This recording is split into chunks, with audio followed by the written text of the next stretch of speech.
At age 17, I earned more money than I'll make in your entire life. It was all thanks to the checks I forged at home.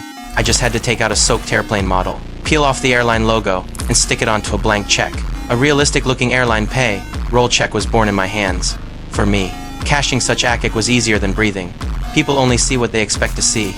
Knowing exactly which people were easiest to fool by appearances. This young girl, for instance, she's clearly the type to be swept off her feet by charm. I'd like to take you out for a steak dinner. That's how I earned my first fortune. From that day on, deception was no longer just a means of survival. It became a meticulously crafted performance. Using the identity of a pilot, I figured out the core pattern of check encoding and risked taking a picture of a code recognition machine.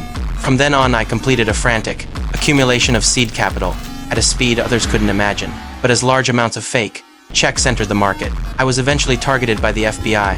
When he burst into the room, I didn't even have time to hide the forgery tools on the table.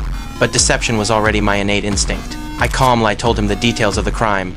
Every action conveyed one message: I'm just like you, an agent. You're late. I expressed a hint of regret. My partner has him in custody. I don't know what you're talking about. Then I actively handed him my ID. Just as he was about to verify the identity, I stopped him. Look out the window. My partner's walking him to the car as we speak. Look. The person outside the window is just a passing neighbor. From that moment on, the situation was mine to control.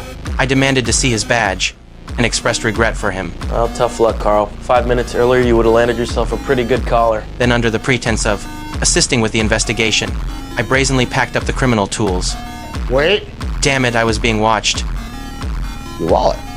I successfully FO'd him and got away with all the evidence. The funny part, if he had just opened the wallet, the game would have been over, because it only contained useless as sorted cards.